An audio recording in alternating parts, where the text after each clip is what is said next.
In this video, let's talk about why you should bootstrap your business. So you should not go into debt to start your business, and why this surprisingly doesn't only apply to money.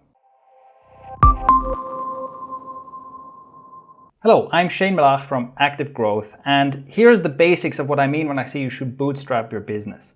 Is that you shouldn't go into debt, you shouldn't take on funding, you shouldn't spend money that you don't have to try and get a business off the ground and try and earn it back later.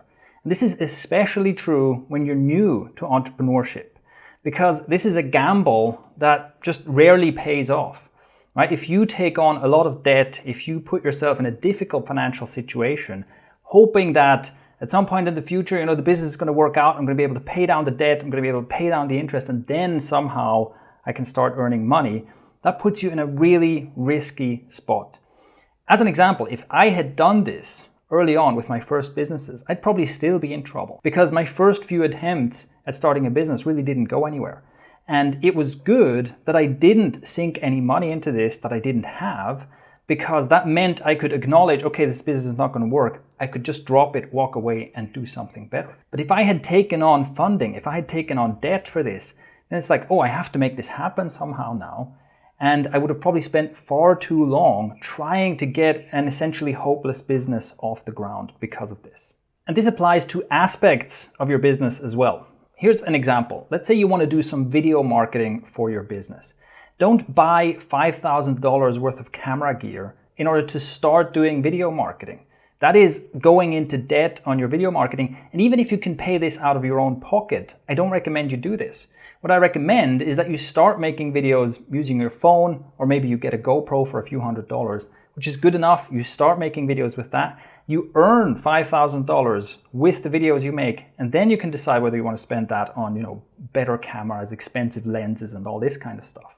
So that's the principle of bootstrapping. Don't go into debt to start the business, and instead earn what you're going to spend. So in other words, earn first, spend later.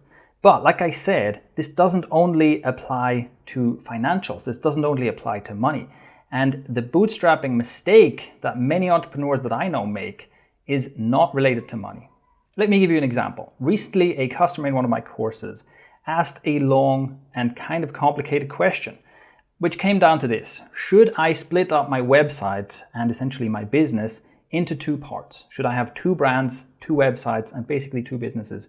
One for the consumer market, B2C, and one for other businesses, B2B, because there are two different offers and there's two different target markets, whether you sell something to a business or whether you sell directly to consumers. And here's the problem. What most entrepreneurs don't consider in this case is the cost, and even the non-monetary cost, of the moves they're trying to make. So perhaps you can find some reason why it might make strategic sense to split up your business like that, right? You might say, okay, I really have these two different offers, I have these two different markets, and it's going to be slightly easier for people if it's two different brands, right? It's going to be slightly easier than if I somehow have to direct people who come to my one website to the appropriate part of my website where they get the thing that they want. But here's the thing, how much is it going to cost to make this move? And I mean that even if you are going to do everything yourself, right? You're not going to hire people to do this. You're just going to invest your own time into splitting up your business into two websites, doing two separate brands, and so on and so forth. How much is that move going to cost in terms of time and in terms of effort? And compare that to how much cost does it cause for your business if you have your one website that you already have, and you simply, let's say you have two buttons on your homepage saying, hey, you want to see our B2C stuff, click here. Want to see our B2B stuff, click here, basically, right? Maybe that's not the ideal visitor experience, but think about the cost of that is minimal, right? You can do that today in an afternoon.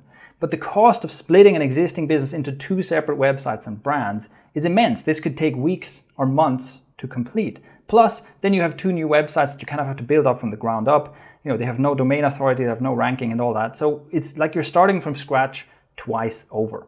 And this is a form of spending what you don't have. See, if your current business isn't already up and running and it's not already, systematized, generating reliable income, then you don't have the resource to be spending time or money or anything really on this kind of huge move that will actually just set you back. And this is another aspect where I really encourage you to take the bootstrapping mindset. See, even if it's strategically better to, in the future, split your business up into 2 brands, make some money first, right? Get something off the ground, make this happen, get it rolling, and then eventually when you have the time and resource where you can look at this, okay, maybe now I can invest a few weeks and a few $1,000s into making this move, and maybe longer term this will pay off. But take the shorter path and don't spend time and resources that you don't have on a business that's not even running yet. Now, this is just one example of a problem that I've seen in many, many forms.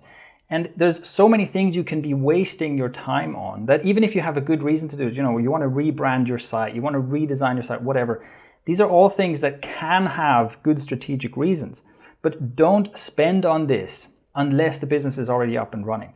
And what you want to do here is you want to practice essentialism, right? You want to think about what is essential, not only what is good, what makes sense, but what is the most essential stuff to get this off the ground.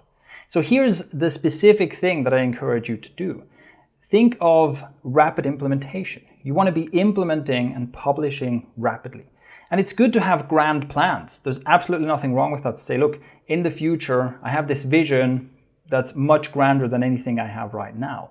But instead of investing all this cash that you basically don't have right now because your business isn't even running yet, what you should do is build something smaller, right? Build something small that you can rapidly produce, that you can turn into some income, and then start investing that income into your bigger plans.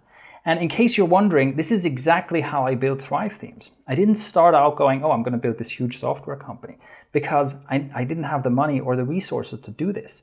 So I built small, simple products and sold them, made some money, reinvested that to build slightly larger products, reinvested that, and so on and so forth, until I had the cash to start Thrive Themes. So that's my call to action for the day. Find ways to rapidly implement and earn your way towards your big plans. Leave a comment below letting me know if you've made this or a similar mistake as well, and any thoughts and questions you have on this topic.